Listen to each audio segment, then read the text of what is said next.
Hi everyone, good afternoon. Welcome to Conversations with MM. This is Marivir Montebon here in New York City. I have a very special guest today. He is a filmmaker based in Los Angeles, California, and he is creating an exciting film which needs some community support. And I'd like to introduce to everyone a very promising film director. His name is PJ Germain. PJ is based in California, and he and his team has just created the movie "The Worst Thing You've Ever Done." So it's kind of a very compelling title, ladies and gentlemen. It will trigger you to ask, "What's the worst thing I've done so far in my life?" PJ is the director and co-writer of this new upcoming film. He is an award winning writer and director based in LA, and he is a first generation American born to Caribbean parents. PJ developed his voice as a filmmaker on the streets of New York before earning a master's degree in directing from the American Film Institute Conservatory. And he represents his community through his storytelling and through his technical capacity as director, and he hopes to also inspire new generation of filmmakers to reach for their dreams and aspirations. I'd like to welcome PJ to Conversations with MM. Hello, PJ. Hello, how How are are you? you? I'm I'm doing good. How well. are you? Thanks for I'm joining doing me really today. well. Yes, thank you for having me. Thank you. So, tell us about the film. Can you give us a synopsis of it, and what should trigger our excitement for the film? Yeah, so the film is called Worst Thing You've Ever Done. Mm-hmm. It's a short film about, it takes place in 1995. It's about the final summer before all of the high school students have graduated and are going to college. And so Mm-hmm. two best friends, Aaron and Keith, who are considered the social outcasts of their high school class, um, Oh, end up going to the party of the cool kids. And oh. when they get there, things aren't what they seem, and you know, That's where the uh, story begins. yeah. There's a lot that happens, but it really is about two kids who are kind of a fish out of water in a Mhm. situation that they're not familiar with. Wow. So that is intriguing. That makes me wonder, like, what story would it be, and would want me to watch, actually. Yeah. Yeah. So you co-wrote this one, but Yes. the screenplay was made by Autumn Palin. Am I right? Yes. Yeah. Autumn was the original screenwriter of the short. Um, my producers from Black Castle Productions, they Mhm. had the script from her that she had written. It was a much shorter movie, still the core of what we ended up making. And what I really liked about it was just sort of universal aspect of, we've all been in a situation, especially as young kids, trying to fit Mm-hmm. in and trying to, make friends with people and trying to basically, uh, you know, be accepted. I think acceptance is a huge thing, especially when you're Mm-hmm. young. And Yeah. that the original script was sort of this idea of trying to be accepted into a group, but then something, a big twist happens that kind of Wow. takes it into a completely different territory. It goes from being sort of a coming of age drama into almost a horror movie, Mm-hmm. which is, what was very attractive about the project. And so when they brought me on to come on and direct the film, Mm-hmm. a couple of things that I wanted to do is sort of take the main character and uh, expand his background and expand his ability to connect with the audience. I wanted people to care a lot more about him before we get to the end of the movie.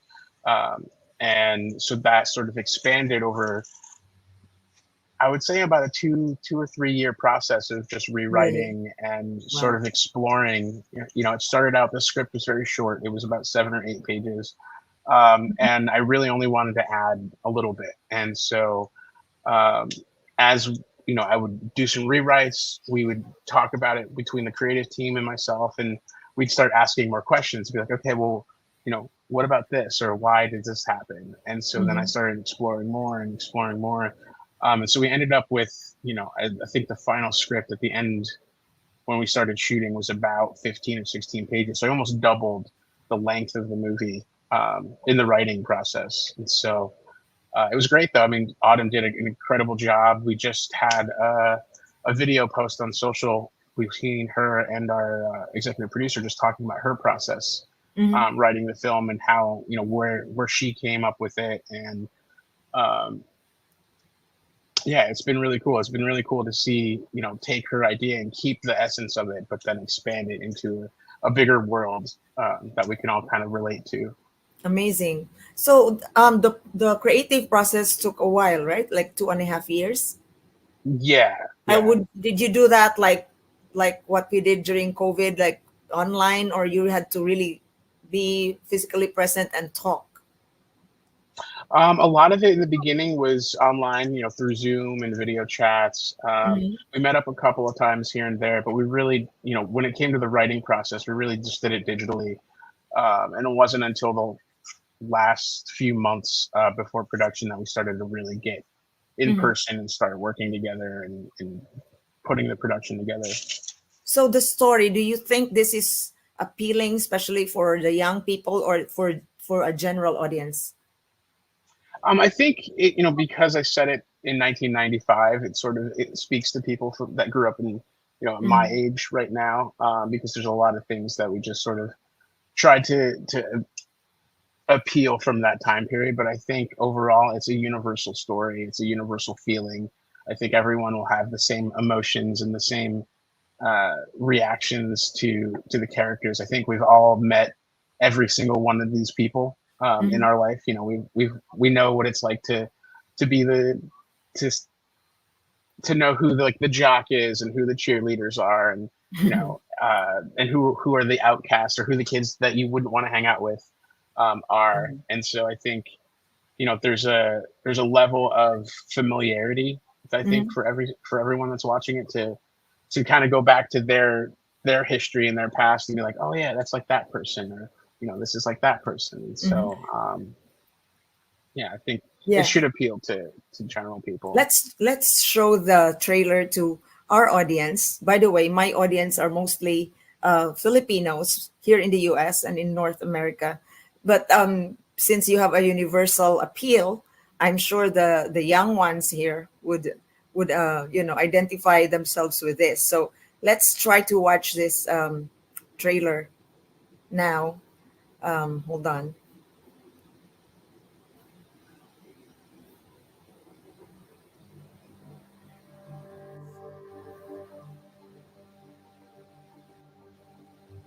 You ready to get this night started?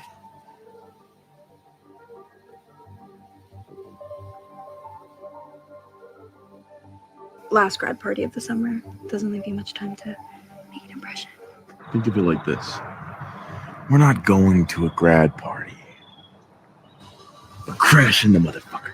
In honor of our new friends, I had a game called Worst Thing You've Ever Done. I snuck into the guy's locker room. I kissed the collar of his dress shirt, and I slipped my panties in his pocket. An eye for an eye, right? Is he always that intense? It's gonna be a big step in your personal growth, man. You're bad. I love it. I don't know why that was my first instinct to like ruin this man's entire fucking life. This is just way too good to pass up. You know the worst thing I've ever done? Carpe knockdown. Seize the night. Okay, so what about you?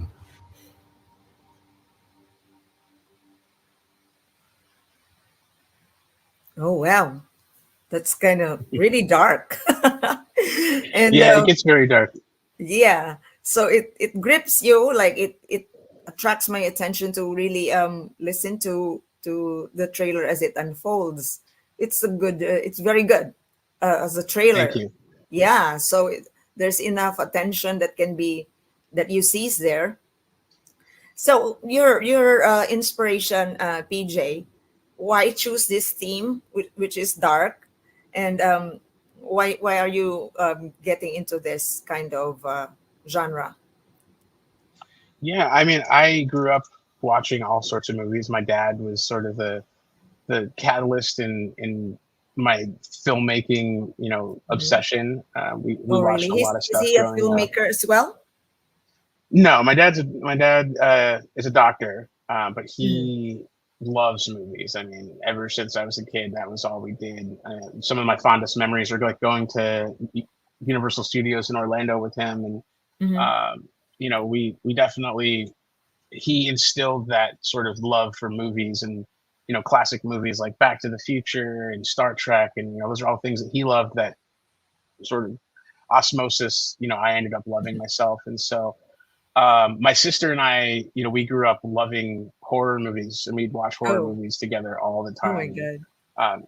She's 8 years older than me, but we'd be two kids in a pod just watching horror movies. And so I've always been attracted to darker stories and um, things that are not out of or out of the ordinary. And when I moved to LA and I went to grad school at AFI, there's Mm. this they have sort of a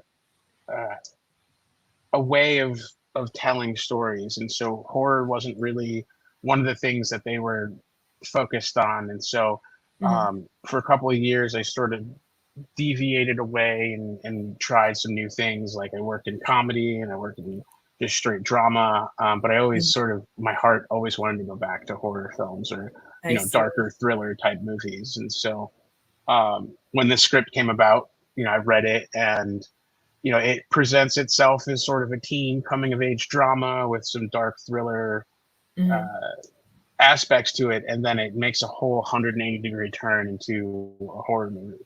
And that it was really attractive to me, because it was, out of everything I had read up to that point, this was the Mhm. one that had the most commercial appeal. Yeah. Something that I could see doing really well in festivals and people just watching it and being very surprised. And I always say it's the movie, it's a gut punch when you get to the end, because you don't expect Really. Wow. the direction in which it goes. And so So that's it really definitely offered. exciting. Yeah, it was a very exciting script. I mean, I think when I read it, I was like, this is the one. This is the one I want to make right now. I want to put my time and effort into getting this made. So So this is how many films have you done so far, and this is what number of film do you have? Is this for you? uh, A I've done director. quite a few as a director. I think this might be 15 or 16. Oh, that's Those a lot number already. 16. Yeah. You're Um, prolific.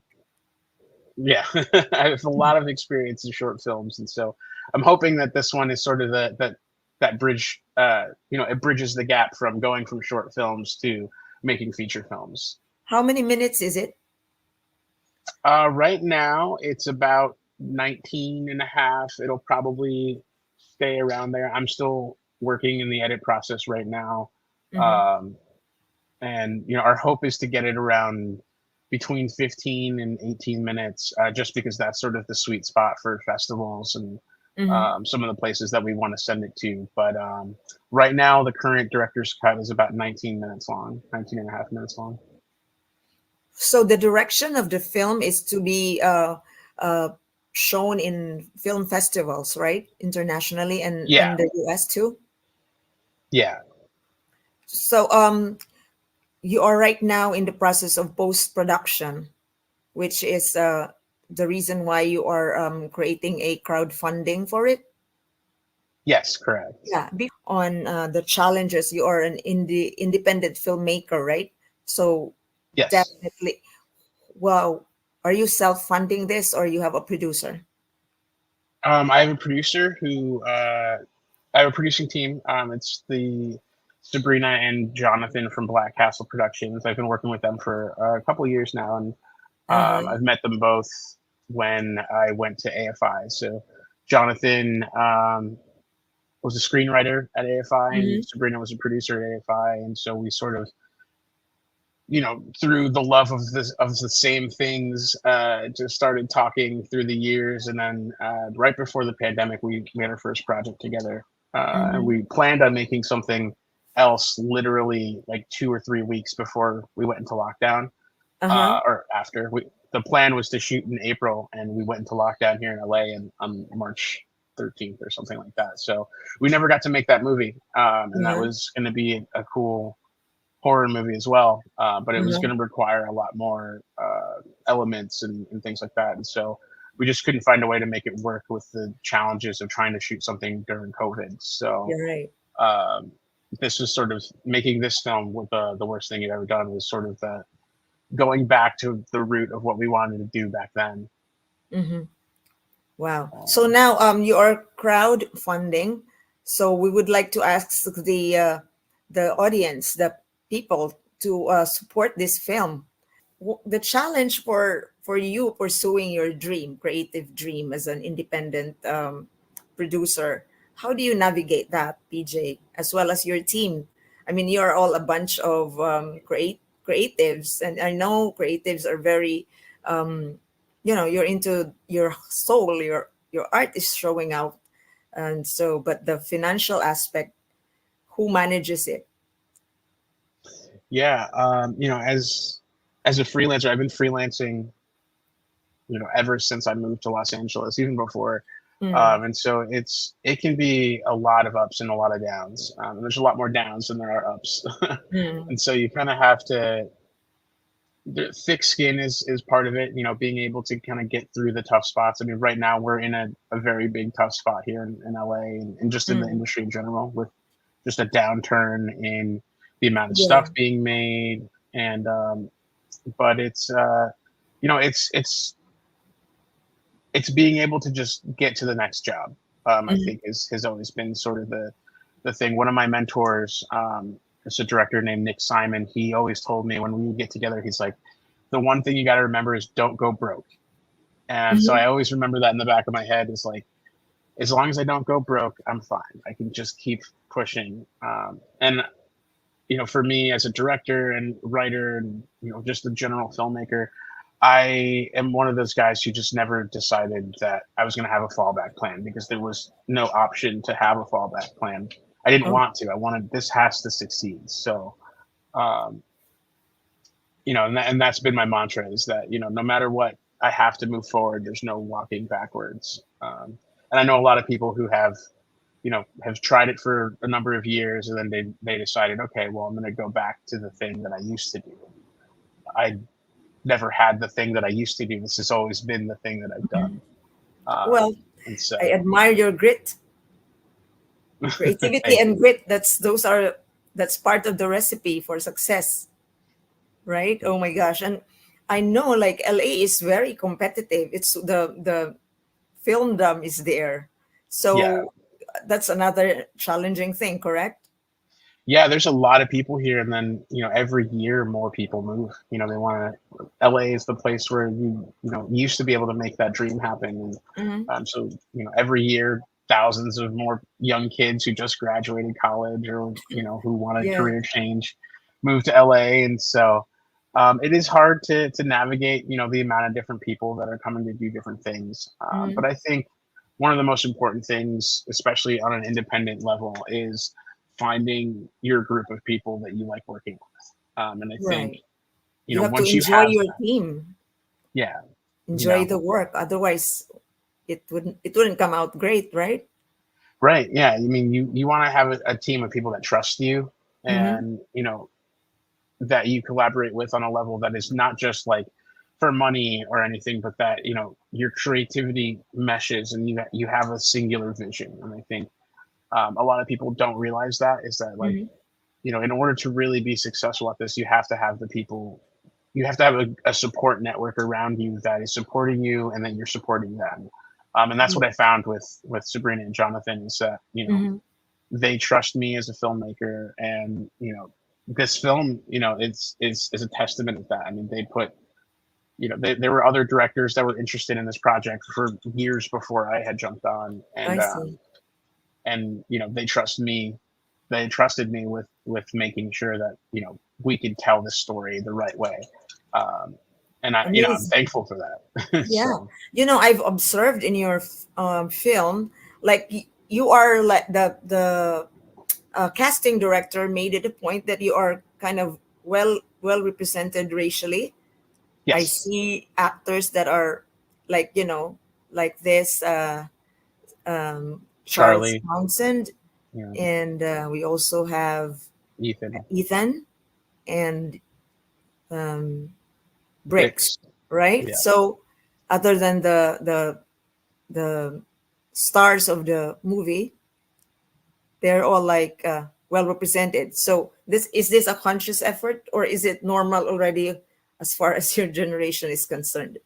It was a conscious effort. I think at the beginning, what my executive producer and casting director what we discussed was basically we want to make sure we have the best actors for Mm, the roles, and so it wasn't necessarily, it wasn't that we're going out and specifically looking for this, this race for this role or this race for that role, uh, but it was always finding the best, performer. But at mm, the end of the day, there was also this need, this want, especially for me as a director. I've always made films with Caucasian leads, and um, I've never been able to get a chance to represent myself on screen. And so that was one of the things we went into was, making sure that we looked at everybody, whether, they were white or African American or Indian, just to see what the talent pool was. yeah. And, for a good second, there were two actors that almost came out as the leads that were African American, and they were Mhm, amazing actors, and they still are amazing actors. mhm, But the two guys that we cast, Brady and Ben, they mhm. just they blew it out the water. They were amazing. Oh, Brady is one of the best actors I think I've ever worked with in my entire life, and I've worked with a lot of actors, and he has a process that is unique, and he makes every other actor that he's in a scene with better, mhm. because he's so good that they match they match the talent that he's bringing. And so I was very, very grateful and very lucky. I know we're all very happy with everyone that we got. But yeah, it was, in looking at everybody, it was a conscious decision to try and make sure that everyone was represented where we could. And then, and that's in front of the screen. It's also behind the screen as well. Mhm. Just making sure that, you know, we were doing our due diligence, especially as people of color. Nice.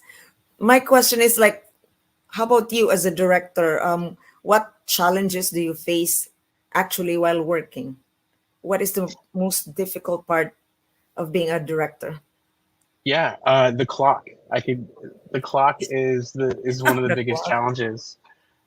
You have a finite amount of time, especially, when you're making an independent film. Like you Like you're can't on really go into, budget.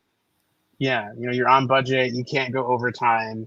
And so, I think our schedule was 10-hour days. And so we Mm-hmm. tried not to go over 10 hours every day. Mm-hmm. And I think we were successful at that.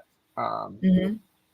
But you're as the clock is ticking, you're thinking about, okay, well, do I have time to do the things that I had planned? Mm-hmm. Some of the creative things, or the shots, or even full scenes, or just parts of things that you'd like to do. Mm-hmm. And so you're sort of chipping away at the block as you're going along, and then you have to realize that, okay, I don't have, I need 3 hours and I only have 15 minutes. How do I Yeah. creatively solve this problem? And so there's a lot of problem solving in the moment, that you have to do, that is, it's indicative of anything, but you have to come out with something that's going to work when in the edit, that's going to Mm-hmm. come together, in the movie. And so it's a lot of on the fly creative problem solving, whether it's something with your actor, or something with a piece of gear, or time. There's always, Mm-hmm. you're always making a decision that is uh, going to affect the end result. Mm-hmm. My question too is like, do you allow your artists to express themselves, or do you tell them what to do, like ABCD 1 2 3? This is what you do. What kind Uh, of directing style do you have?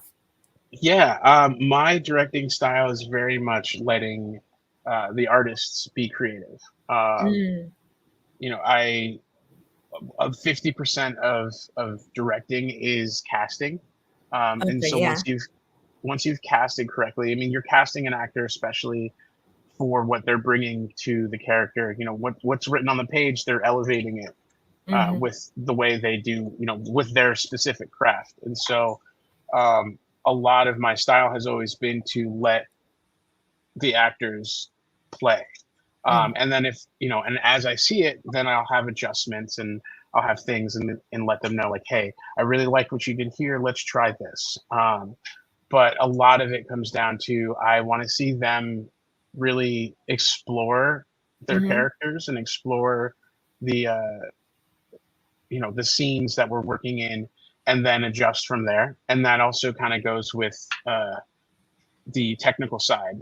Especially on this film, there was a lot of, there's always pre-planning, and you always Mm-hmm. want to be as prepared as you possibly can. But then, as the day goes on, you're going to lose things. And so one of the things that I was, fortunate to have, was a very, very, very talented Steadicam operator named Nick Kramer, who, Mm-hmm. when we were pushed up against a wall, he would come up with some creative ways to shoot things. And my DP, my cinematographer Jeff, and I would, you know, take those suggestions, because we knew that he was looking at it from telling the story the best way we possibly could with Mm-hmm. the limited time we had. And so letting him sort of be creative in it, and suggest things that we can do, which really ended up helping out a lot. There's a whole sequence of the movie, near the end of the film, that I didn't get to shoot the way I had originally planned. And you wouldn't be able to tell, because Nick kind of came in with a creative approach, given Mm-hmm. the small amount of time we had to shoot that scene, Wow. and just knocked it out of the water. And then when you watch the edit, you would have no idea that it was never planned that way, which is great. Amazing. It came out really well. So it's like teamwork of you, creative people. Yeah, I'm the Amazing. one that says yes or no, and then everyone else, I let them be, and it's just a matter of, like, if it works with my vision, and then we go from there. But it's always, from the beginning of the day to the end of the night, it's always just a collaborative effort the whole way through. Mm-hmm. Now I'm concerned about the budget for post production. Like, how much money do you need to pour in to create like really a wonderful finish? And what So is your right, schedule? Do you have a schedule to show? yeah, our schedule, we originally had it, our crowdfund was actually going to end sooner than we have it now. We extended it Mhm. a couple weeks, just because we'd like to reach the goal, or at least get as close to the goal as possible. Right now, the things that we're facing are, just paying for editing, and music is a big one, because right now, Mm. as a temporary edit, we only have, like, temporary music that we're using. We can't use that stuff. And so I'd like to hire a composer who can write original music for Oh. the film, and then also sound design and sound mixing, as well as color correction and finishing. And so those things are, as somebody who also works in post production myself, those are the big things in getting a movie finished and polished the way you want it. When we see a Mhm. movie in theaters, there's been, even after they shot it, there's still 6-7 months of post Post production that goes production. through, and it goes through various stages. And so, um, we're hoping to raise, enough to pay for those people to do those things. But also, we have, a few, I have a whole list of film festivals that I would love to send it out to. And so part of our finishing budget is to, be able to send it to those places. But, I'm hoping right now, my goal is to get as close as we can so that we can at least get the creative process done. Amazing. All the best. I can feel Thank like you. it's kind of very steep and challenging, but Yes. community will be able to convey you there with their support. I'm quite certain of that. Thank you. Yeah, but for a last question, PJ, how do you envision yourself as a director or as a creative in the at least next 5 years? Do you have a I'm hoping, huge goal for yourself, career-wise? yeah. This film, Worst Thing You've Ever Done, is sort of the calling card. It's the business card to take the Oh, next step. wow. Um, I do plan on, with the producers Sabrina and Jonathan at Black Castle. We do plan on working together again on Mm-hmm. a feature, and so we're hoping that this is sort of that step to move forward. They're currently working on a pretty big movie that they're putting together, and so we're Mm-hmm. hoping that we can kind of roll into making some other projects together that we have the same passion for and the same love for. I think that's what shows at the end of the day is how much love you have for it. And so, um, you know, hopefully by the next in the next 5 years, you'll see my name on the big screen. Yes, like PJ Germain film. Ah, Yeah, that's great, right? Like yeah, amazing. We'll say it to the universe. yeah. All the Thank you. best to you, PJ, and congratulations and thank you for joining us today. And all the Thank best you. to you and to your team. Appreciate it. Thank you so much. Thank you. So, ladies and gentlemen, Mr. PJ Germain in Los Angeles. And watch for the movie and support the indie film, The Worst Thing I Have Ever Done. Whew, that triggers a question on me. What's the worst thing I've done? Yeah. Okay, thank you for joining us today, ladies and gentlemen, and take care of yourselves and take care of each other. See you again in our future episodes. Bye, PJ, and thank you. Bye. All the Thank best. you.